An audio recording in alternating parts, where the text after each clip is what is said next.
ახლა მინდა ვისაუბროთ იმაზე, თუ რა იქნება მომდევნო კურსში. იმიტომ რომ ძალიან ელოდებიან და აინტერესებთ შინაარსი რეალურად. იცი რა არის, მე ვფიქრობ ახლა მაგაზე, ხა მარტო ხელა მოგიხურს ესეთი მიღებზე ვფიქრობ, მაგრამ ისაც არ ვიცი ერთვეში ჩავედები თუ ვერა. და რატომ? იმიტომ რომ ჰერმეტიზმი ამათ რო წარმოუდგინეთ, იმ ჰერმეტიზმის არამე მარტო ხელა მოგიხურსის დაკითხვას ვაპირებ, სადაც ადამიანი აბსოლუტურად დამოუკიდებელია და სავსეა და თვითონ შეუძლია აკეთოს ყველაფერი. ეს იქნება როგორც თეორია, ისე პრაქტიკა. ჰერმეტიზმი, ჩვენ გვაქვს, რა თქვა, მე თვითონ ჰერმესიზმს ვეძახი, იმიტომ რომ ეს ბერძნებმა წამოიღეს ეგვიპტიდან და ჩვენც ისა და პირველად ასწავლეულში ხა ჩვენც აღრიცხვამდე დაარქვეს ჰერმესიზმი. თოთის სწავლებაა, ხო, რეალურად. ძველი ეგვიპტური სწავლებაა, ასე რომ ვთქვათ. და მისი ყველაზე ესეთი თვალსაჩინო წარმომადგენელი მაგ პერიოდში პირველად რო წამოიღეს, ეს იყო პითაგორა. ამიტომ ვფიქრობ, რომ ეს კურსი მთლიანი გავხატო. ხომ მთლიანი რას ქვია? არა მარტო ტექნიკები, რომლითაც შენ შეგიძლია შენი ცხოვრება არეგულირო, იგივე მაგალითად მომავლის ფორმირება, იგივე წარსულის გახსენება, ეს ტექნიკებია, პითაგორას ტექნიკებია სხვათა შორის. ცხოვრებებს გულისხმობ, ხო? წარსული როგორც გინდა წინა და გინდა ამ ცხოვრების. ხო. არ აქვს მაგას მნიშვნელობა. როგორც ეს ტექნიკები, ამ ტექნიკების გარდა ადამიანის გათვლის ტექნიკები. მარტივი ზეპირი გათვლის ტექნიკები. და შეიძლება ესეთი ტექნიკები, რომელიც აქამდე არც სამიკითხია, რაღაცები, ნიუანსები.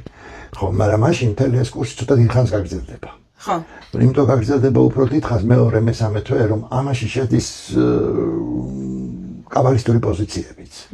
ანუ ის თავარი საიდუმლოება, რასაც ქვია არკანები.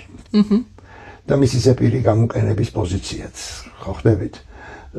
აი გუშინ მაგალითად ლექციაზე მქონდა ესეთი მომენტი, სადაც ქრისტე ხსნის ალფა პოზიციას, ხო? და როგორ ხსნის და რატომ ნიშნავს ეს ორი იმ შუაგავლა, ხო? აი ესენი შედის ნამდვილეში ამაში. გესმის ესეთი რაღაცეების. რაზე იყო გუშინის ლექცია, რო თქვათ, იმიტომ რომ მაყურებელმა არ იცის. ეს იყო ქრისტეს ჩვილობის სახარება. თომასია, დიახ. თომას სახარება, ეს ვთარგმნე, ახლა მე ვერ დავიტრაბახებ, რომ გენიალურად ვთარგმნე, ანუ ვთარგმნე იმ დონეზე, რომ როგორც სახარება, მაგრამ მეცადე. მაგრამ არის მთლად ისეთი ვერ გამომივიდა, მაგრამ აზრი არ დაკარგულა. აზრი არის ზუსტად შენახული და ვთარგმნე ჯგუფისთვის, მე იმისთვის არ მითარგმნია, რომ წიგნად გამოვუშვა და რაღაცა. ხო და სინამდვილეში რა არის ესე თვითონ ქრისტიანობაც კი პირველი ეტაპის ქრისტიანობა, ანუ გნოსიციზმიც კი თვითონ ამ ჰერმესიზმზე დგას. ფუნდამენტი არის ჰერმესიზმი, ყველაფრის აბსოლუტურად. ჰერმეტიზმი კი ბატონო, როგორც ეძახი ამ სოფლიოში მე ვეძახი ჰერმესიზმს, მე ესე მომწონს უფრო და პარალელებში მინდა განვიხილო მთელი ეს ცოდნა თანამედროვე მეცნიერებასთან მიმართებაში და არა მითოლოგიით მარტო რა და ასე შემდეგ. ანუ აქ იქნება პრაქტიკული სწავლება, რომელსაც ეს არ იქნება მარტო რაღაცა თეორია, ეს იქნება პრაქტიკული. პრაქტიკული იქნება, იმიტომ დავარქვი, აი ძალიან მარტივი პოზიციაა რა. წერს მაგალითად კაცობრიობისთვის წერს პროგნოზირებს, ზეპირი პროგნოზირების ასპექტს ვიძახი 2026 წელია. 2026 წელი მეათე არკანთან ერთი დაკავშირებული, ეს არის პოზიცია, ანუ რა შეიძლება მოხდეს დედამიწაზე ციკლის ცვალებადობა, რომ მიდივლიანად ეს არის ბედისწერის ბორბალი, რომელიც ტრიალებს, ამავე დროს ეს დაკავშირებულია მზის პოზიციასთან.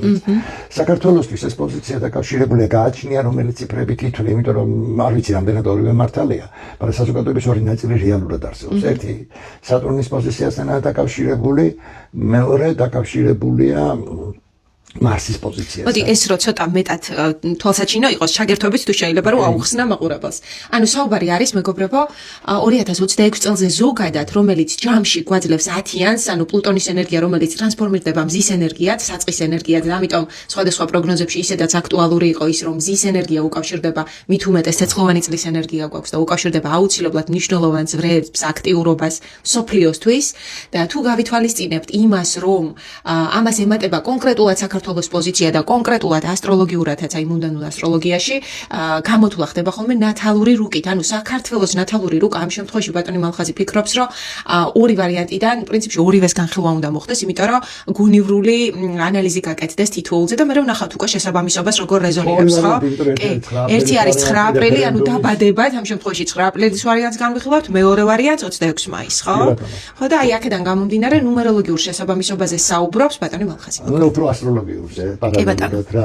ხო და აი ეს პოზიციები არის უძველესი პითაგორიანული პოზიციებია, თვითონ გათვლის პოზიციები. ხა ჩვენთან ატომღაც მიღებულია მარტო მატრიცის პოზიცია, ესეც პითაგორიანული, ესეც გამოხებულია ეგვიპტიდან. იმიტომ პითაგორა 22 წელი ეგვიპტეში სწავლობდა. ხო და ეს პოზიცია მე ვფიქრობ, რომ ადამიანებმა უნდა იცოდნენ, თუნდაც იმისათვის, რომ საკუთარი თავის განმარტება შეეცდათ. ხო და ზოგადად რა ხდება გარემოში ამის ანუ თავის მუნდალური ასპექტებით. აბსოლუტურად ეს უნდა იცოდეს. თან ახლა მე მიხარიაში რომ იმ წინს აკეთებ და დამთავრდება ციფრული ასტროლოგია. ხო და ეხლა მე ძალიან ბევრი მაქვს ნაფიქრი, იმიტომ რომ ეხლა იცით რომ გნოსტიციზმსაც ასე თუ ისე კარგად ვიცნობ, ჰერმესიზმსაც კარგად ვიცნობ. იმიტომ იყო რომ გადავიღე თავის ძოზე ოსტატ და მარგარიტაზე, იქ ვოლანდის პოზიცია არის ჰერმესიზმისა და გნოსტიციზმის ნაჯვარი პოზიცია, ასე რომ ვთქვა. ეს ყველაფერი, ხო. ისე რომ ძალიან საინტერესო თემები უნდა წავიდეს. კიდევ თქვენ ახსენეთ რომ საფარი იქნებოდა, ხო. აი თქვენ თქვით მაშინ რომ გავაკეთებდით აი სიგილების გაკეთება კონკრეტული, ხო? აი ესეც შევიდოდა ამ კურსში, ხო? და მაგაზეც მინდა რომ ორი სიტყვით მოყვეთ. სიგილების მეორე ვერსია შევა, ალბათ ეს არა ქართული ვერსია, რომელიც მაქვს, რომელიც მე უკვე ახსნილი მაქვს.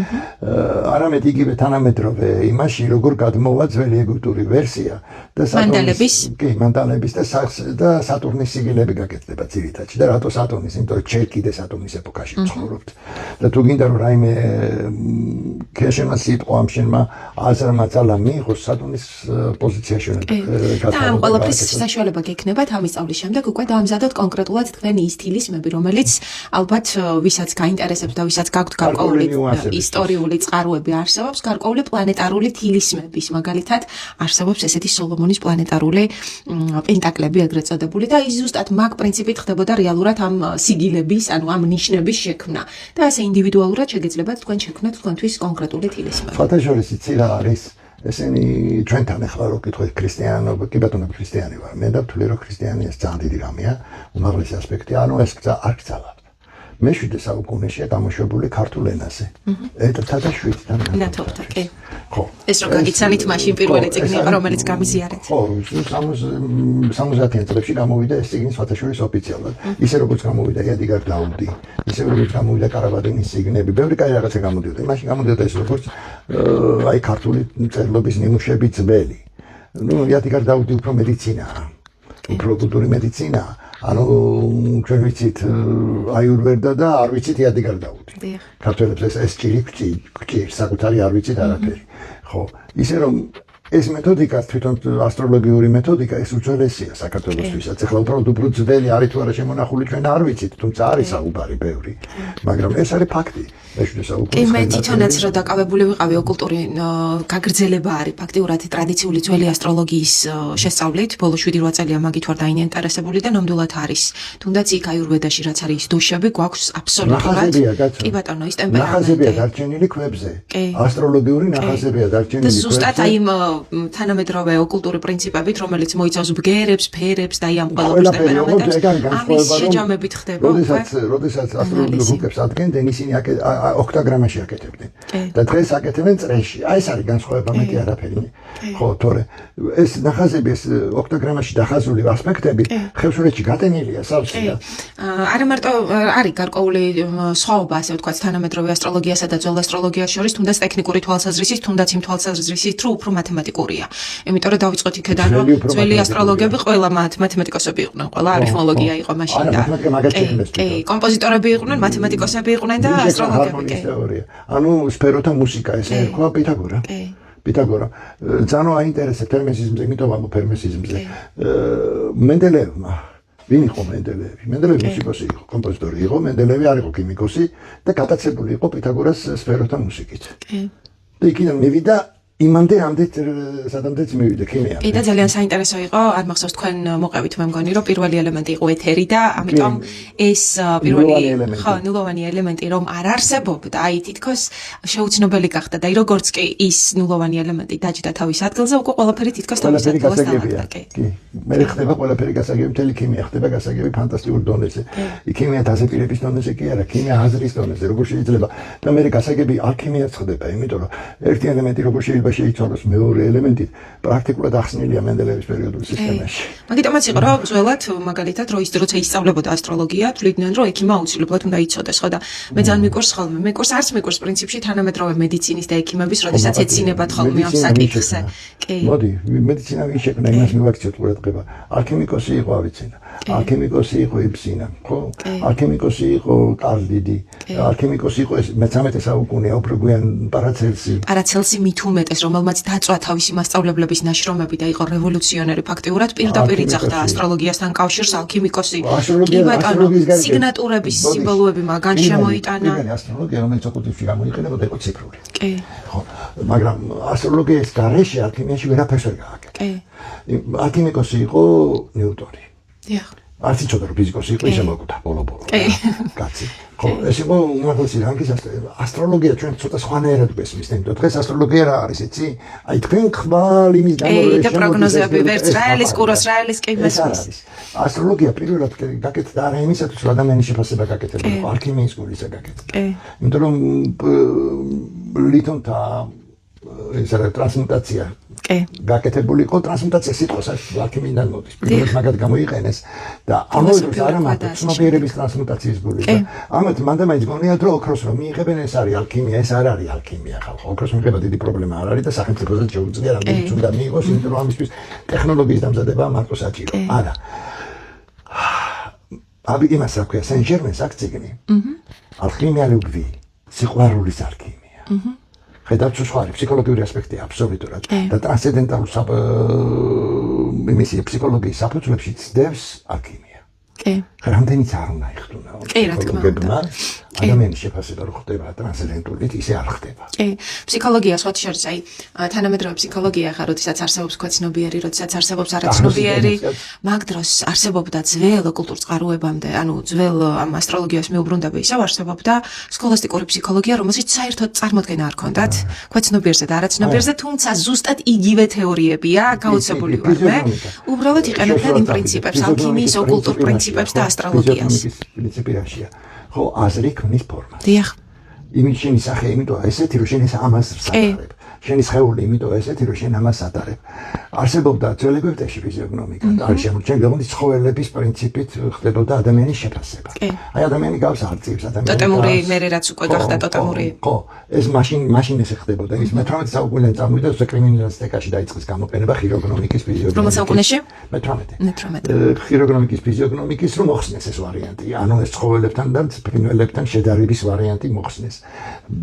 მაგრამ არსებობდა მეორე ფიზიოგნომიკა ჩინური, ძალიან საინტერესოა. იმიტომ რომ ჩინური ტიპაჟი აბსოლუტურად განსხვავებულია აქეთა ტიპაჟთან და მის გამომეტყველებას იგივე საკითხი ესე იროლი არ არის, სხვანაირად იკითხება. ამავე პერიოდში არსებობს უამრავი მასალა. ფრენოლოგიას, იცით ფრენოლოგია ეს არის თავის ქალის აგებულება. თავის ქალის აგებულების მიხედვით შეგიძლია იმდენი რამე თქვა, ვერ წარმოიდგინე. მე ანატომიაში მე ეს აი ყავდა ერთი ბრწყინვალე მერე და გავლენა. მაგრამ ამის აკრძალვის მიზეზი ის იყო, რომ მისი გამოყენება დაიწყეს ევგენიკაში. და ეს იყო დანაშაული. მე რო ვიტყვი, ჰიტლერი რო იყენებდა ფაშისტები, მაგრამ ჩვენ ახლა ყველაფერს გერმანელებს ვაბრალებთ, სენდვიჩი წამოვიდა ინგლისიდან, ეს და ამერიკიდან. ეს მაგათგან წამოვიდა. და ისე რომ შეეფასებინათ, როგორც ისინი აფასებდნენ ევგენიკაში, ხო, ისრაელში ბომბია ჩასაგდები. რო აუხსნათ ევგენიკა რა არის მაყურებელს? ხო, ევგენიკა არის ადამიანის გარეგნობა, გენეტიკური და ასე შემდეგ შესაძლებლობა, რის მიხედვითაც არსებობს კარგი და ცუდი ერები, რასიზმის ფუნდამენტია რა. ძალიან ცუდი რამეა, ევგენიკის გამო უამრავი ქალი შობადობა უგზავნეს და რაღაცა, მაგალითად თუბას გენეტიკაში ქონდა დებილი და რაღაცა დაუნი და ესეთი რაღაცები, იმაშობოდნენ გონება ჩამორჩენილი და ასე შემდეგ და ადამიანებს ახარისხებდნენ. ძალიან ესეთი მე თვითონ ევგენიკის შესახებ არაფერი მაქვს სერიოზული წაკითხული, მაგრამ ნუ დოკუმენტური ფილმებია მთელი გადაღებული, თუ ვინმე საინტერესებს ევგენიკა შეუძლია ნახონ. ამერიკელებსაც აქვს გადაღებული, ბრიტანელებსაც ოღონდ ახლა მენგელსაც ქონდა მაგ ევგენიკას იყენებდა არა. არა, ენგელს ახლა სოციალისტის სხვა პოზიცია. მენგელს არა, ენგელს არა. მენგელს ქონდა მე მგონი ეგ და კიდე ნუ მას ტყუპების თემა აინტერესებდა, ტყუპების ფენომენი წერდა. ხო, ციგნები ითვლებოდნენ და ებრაელები. ხო, ამ ადამიანებს ესე დაყოფა არ შეიძლება. ხო, იმიტომ რომ იმ ებრაელებშიც კი არის თითოეული კარგი ადამიანი. და იმიტომ. მოკლედ ძალიან საინტერესო კურსი გელით მეგობრებო, რომელიც სავარაუდოდ ბატონ მალხასთან ყოველთვის 4 წელია სკოლა გვაქვს და 4 წელია ესე არაპროგნოზირებადია ხოლმე მის მისი ლექციები და კურსები, იმიტომ რომ მიუხედავად იმისა, რომ უკვე მე-7 ნაკადს დავიწყებთ მალე, არც ერთი ნაკადი ერთმანეთს არ გავს და აბსოლუტურად განსხვავდება ხოლმე ეს ინფორმაციები, ამიტომ მეც ისე გულისყურით ველოდები ხოლმე ბოლო წუთს რა მოხდება და როგორ გადაწყვიტავს. მე ბევრი ვიფიქრე და ალბათ თვითონ ეს კურსი 1-3 თვე გაგრძელდება რა. იმიტომ რომ არ მგონია რომ მე ჩავედიო თავიდან ბოლომდე. კი ბატონო, დავშლით სავარაუდოდ ამას. ისეთი ნიუანსების ახსნა მინდა თან პარალელურად შეგნით პრაქტიკული ნიუანსების და არა თეორიულის. რომელსაც თეორიის გარეშე ახსნა. კარგით, პირველ ნაწილში რა იქნება მაშინ, რომ გასაგები იყოს მაყურებლისთვის? ზოგადად და პირველ ნაწილშივე იქნება აი ეს ფორმირება მომავლის და ფორმირება მომავლის, კარგით. მე მინდა რომ მეორე ნაწილი მიუძღვნა თვითონ ციფრებს თლიანად. ციფრები პირველ ნაწილშიც იქნება, ოღონდ არა ადამიანის განსაზღვრისთვის. ხო, აი მაგას უკვე მე-7 ნაკადზე დავიწყებთ, დაიწყება მე-7 ნაკადი მეგობრებო. ამ 3 თვის შემდეგ მე-7 ნაკადს დავიწყებთ რა თქმა უნდა ნუმეროლოგიით, იმიტომ რომ ეს არის ჩვენი საფირმო, ჩვენი სკოლის საფირმო, ბალტონი მალხაზი გაუწყება ნუმეროლოგიის კურსს. ნუმეროლოგია ზუსტად ესე არ იქნება, აქ უფრო იქნება შუალედური ფორმა. ანუ ძველი ეგვიპტური ფორმა. კი, აქ, ეხლა. და ნუმეროლოგია მერე იქნება, კი. ხო, და დეტალური ნუმეროლოგია კიდე სხვა. 3 თვის შემდეგ დავიწყებთ უკვე მე-7 ნაკადს ნუმეროლოგიით. ნუმეროლოგიასაც ვახსენებთ და ესე ტაროს პოზიციებსაც ვახსენებთ, რა თქმა უნდა, ყველა გათვლის ტექნიკას ვახსენებთ.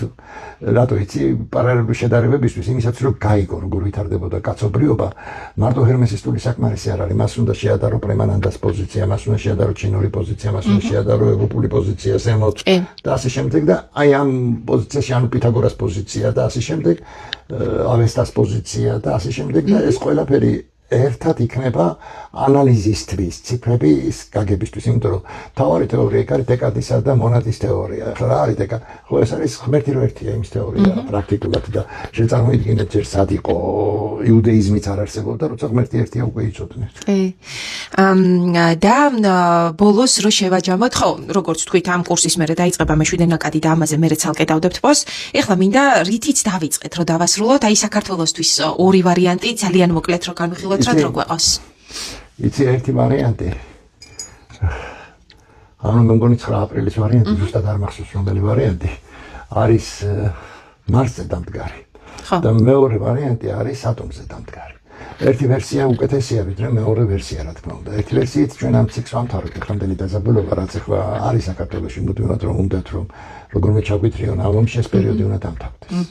და თან ამას შესაბამისობაში უნდა განვიხილოთ როგორც მზესთან, ასევე ვენერასთან პოზიციაში, იმიტომ რომ საქართველოს ძირითადი პლანეტა ორივე ვარიანტით არის ვენერა. ხო. ვენერასთან როცა სატურნი შედის ეს მატერიალური პოზიციის ვარიანტია და ბევრი ცვლილებები უნდა მოხდეს სახელმწიფოში, მაგრამ შეიძლება ეს ცვლილებები მოხდეს სრულ მხარეს, შეიძლება ეს კარგ მხარეს მოხდეს. ამისათვის თვითონ ქვეყნის გრაფიკის განხილვაა საჭირო. აღმავალში ვართ თუ დაღმავალ პოზიციაში. ხო და მეორე ვერსიით, ცხრიანის ვერსიით, ანუ სატურნის იმის ვერსიით, მარსის ვერსიით გარკვეულ ციკლს ვამთავრებთ და ახალ ციკლში შევდივართ. მე მეორე ვერსიას უფრო ვეთანხმები. 26 მაისის. 9 აპრილის. ხო, რატო ვეთანხმები? იმიტომ რომ მარსის ვერსია უფრო მოსალოდნელია წელს მოხდეს. იმიტომ რომ ჩვენ ვართ ცეცხლში. სოფლიოს გარშემო მე სამ შევედით მესამე ეტაპზე.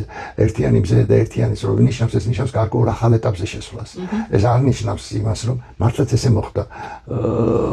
ირანის ომის დაწყება სოფლიოსთვის ეს არის ახალი ბოლო ეტაპის დაწყება. იმისი რაც უნდა მოხდეს. და ბოლო ეტაპი როგორ დამთავრდება, ეს კიდე სხვა რამეა. ამას აქვს თავისი პერიოდი, ეს არის 3-4 წელი. 3-4 წელი და ესეც გაგრძელდება 30 წლამდე გაგრძელდება ეს პოზიცია, თუმცა ძირითადი ციკლი პირველი ეტაპი სადღაც 27 წლის ბოლომდე უნდა დამთავრდეს. ხო, და ამ პერიოდში ჩვენ ვწრებით. ხო. მეც ასტროლოგიურად მინდა ირანზე გავაკეთე და გაუცებული ვიყავი ეს ციკლები როგორ დაჭდა ზუსტად იმ ძირითად ციკლ მათემატიკურად რა ეს ასტროლოგიური ციკლები და ეხლა საქართველოზე მინდა გავაკეთო ასტროლოგიური იგივე. თუმცა შეიძლება ასტროლოგიური საქართველოს იმიტომ ვამბობთ ეს უფრო მისაღებია ვიდრე სატურნის. ანუ გამოდის რომ 9 აპრილი რეფერენდუმის პოზიცია, 9 აპრილს ხო ჩატარდა რეფერენდუმი და მაგიტოა საქართველოს დამოუკიდებელი უფრო სწორია, იმიტომ რომ სახალხოა. ვიდრე 26 მაისის, ესე ვფიქრობ მე. ხო და 9 აპრილის ეს სატურნს რო გვაძლევს ეს სატურნი კი არა, მარსი. ხო, ეს ციკლის დასასრულს და ახალი ციკლის დასაწყისს აღნიშნავს. ანუ გადასვლის პოზიცია, შიდა გადასვლის ქვეყნის. თან ციკლის ცვლილება. და ციკლის ცვლილების პოზიცია და ეს მე მომწონს და კი, მესმის ახლები, უფრო მომწონს და შეიძლება მაგიტომაც ვიხრები ამისკენ, მაგრამ არა. იცი, მე წელს ვერ ხედავ იმის საშუალებას იგივე ქვეყანაში, რომ ძალიან რადიკალურად მატერიალურად შეიცვალა სიტუაცია. ბუნება ლოგიკურიც არის. ხო, ნაკლებად ხედავ და იმ შემთხვევაში მე ვხედავ, რომ ეს გადასვლის პოზიცია მოხდება. ანუ წელს ჩვენთან მიმართებაში ალბათ ევროპას დაიხურავს კუც, ჩვენთვის ახალ ეცლება, წელს უკვე შეიცვლება ეს სიტუაცია და ამერიკაც. იმიტომ რომ ამერიკაში შიდა პრობლემები ექნება ძალიან სერიოზული და აი ეს თამაში, რასაც თამაშობენ, ასე რომ ვთქვათ, ქრისტეს პერიოდის გათამაშება რომ უნდა იოანეს მომენტის გათამაშება უნდა აგერ ტრამპმა წარმოიდგინა თავისთავად როგორც იოანე, რომელმაც გზა უნდა გაუმზადოს ქრისტეს, ანუ ამ შემთხვევაში თუ უხეშად გადავიტანთ ანტიქრისტეს, ხო? ხო, რა მნიშვნელობა აქვს? რამაც შესაძლებელია ტრამპის დამთავრება გამოიწვიოს ლევანდენ წელს, დამთავრება ფიზიკური არსებობის. იმიტომ რომ იქ ესე მეორდება. იმიტომ რომ ნიშნები და ისინი რა სიმბოლოების შემთხვევით არასოდეს არ არის. ხო, აი როგორც ბევრი რამე ახდა რაც თქვი, ბევრი რამე რა თქმა უნდა 100% ყველაფერი არასოდეს არ ახდება, იმიტომ რომ ვერსიები არსებობს სამყაროში, ასე როგორ ალტერნატივი, მაგრამ ყოველ შემთხვევაში უმრავლესობა ხო ხდება. ეს არის გარკვეული ანალიზის გათვლის, რა თქმა უნდა, ხედვის, ბევრი რამის კომბინაციის შედეგი და მე ამ კომბინაციას ხედავ მსოფლიოსთვის. ერთიანის პოზიციაში, თავარად თვითონ ამერიკის პოზიცია როგორ ჩდება, ეს აღარ დამითვლია სიმართლე გითხრა. თუ დავთვალე, მაგასაც მიხვდებიან ტრამპის პოზიცია პირადად როგორ ჩდება და რა. საინტერესო